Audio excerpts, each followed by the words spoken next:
while the last lesson focused on additional complications in creating parenthetical Boolean expressions within the where clause, this next lesson is going to focus on the in operator, between operator, and some of the wildcard characters we have. So let's delete this query window, and let's query the employee view in human resources. So let's say select star, so return all rows and all columns from humanresources.vEmployee.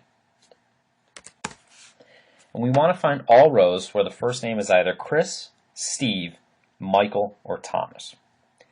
Based on the operators we have now, and the comparison operators we have to use this, where first name equals Chris, or first name equals Steve, or first name equals Michael, or first name equals Thomas. And if we execute this by pressing F5 or pressing the execute button, we get the correct answer. You see Michael, Steve, Thomas, Chris. Any row where the first name is either Chris or Steve or Michael or Thomas, the row is returned to our results panel. That was a lot of repetition in the where clause. Luckily, we have an operator that makes things easier. So instead of saying where first name is, or first name's this, or first name's that, I can say where first name in, open up parentheses, Chris,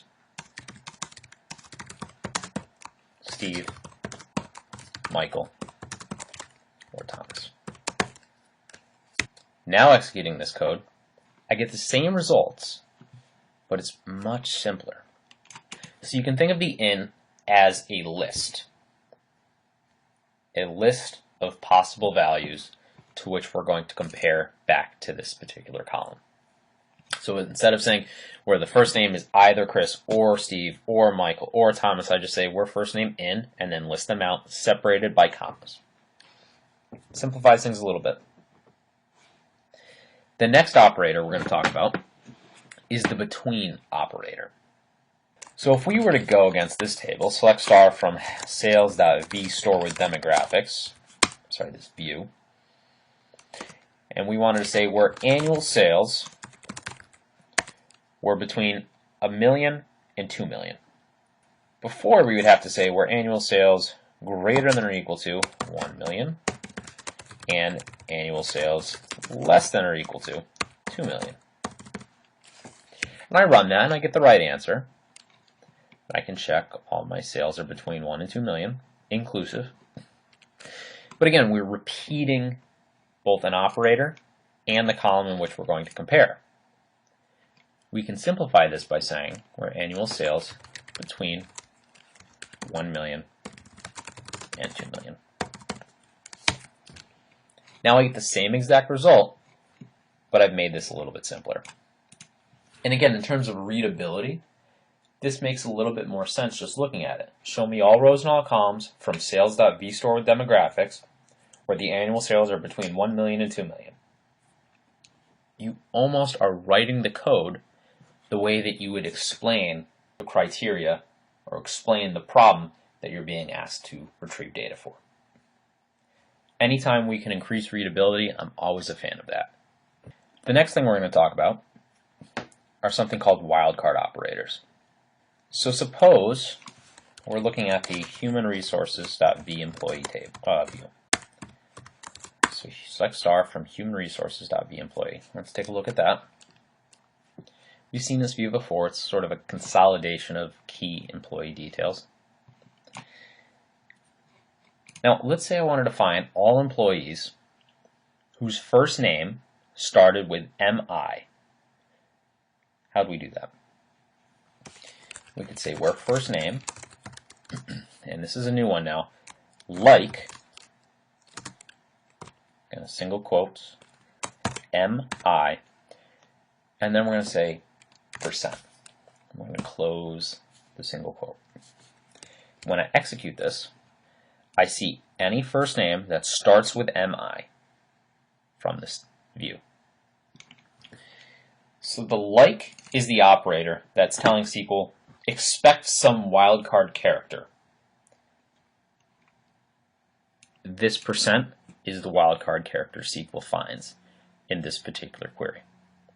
we're telling SQL to find all first name values that start with MI, and then think of this percent symbol as a placeholder for either 0 to many characters.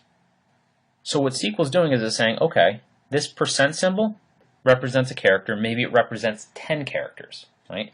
In Mike, that percent symbol represents KE. In Min, that percent symbol just represents an N. If somebody's first name was simply MI, they would also be returned, because again, the percent symbol indicates either a 0 to many placeholder. If I wanted to find only those first names that started with MI and then were followed by a single character, I wouldn't want to use the percent because obviously, as we've seen here, more than one character can be after the initial MI substring that we specify. But I can replace the percent symbol with the underscore wildcard character. I still leave the like. That's still SQL's way of saying I should be anticipating or expecting a wildcard character. So I'm going to say now we're first name like MI underscore. So what I want to see is show me all first name values where the name starts with MI and then has a third character that can be anything. And when we run that, I get Min. Where the percent symbol could indicate any number of characters, the underscore represents a single character. What I can also do is put percent symbols in various places. Suppose I wanted to find all first names from the humanresources.vEmployee view that ended with an S. Instead of saying we have some characters, like in the last example, MI% where the percent's at the end, if again you treat the percent symbol as just a placeholder for 0 to many characters, well, to find all first names that end with S, I could say, or first name like %S, where there's some, maybe it's none, maybe it's 20, doesn't matter, some number of characters before, and then there's an S at the end. When I execute this, I see James, Chris, Thomas, all names that have some number of characters before the S, but then end in an S. Now, if I wanted to find any first name that had, let's say, an H in the name, I can do this. Where first name like %H%.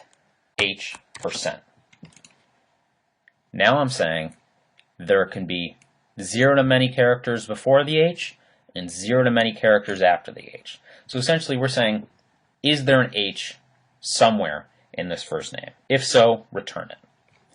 And when I execute that, Michael, Thierry, Sharon, all names that have an H somewhere in that column value. In the next lesson, we're going to wrap up a few things with the wildcard operators and talk about how to filter on null values, which I mentioned a few lessons ago we would get to later on, and we're going to discuss that in the next lesson.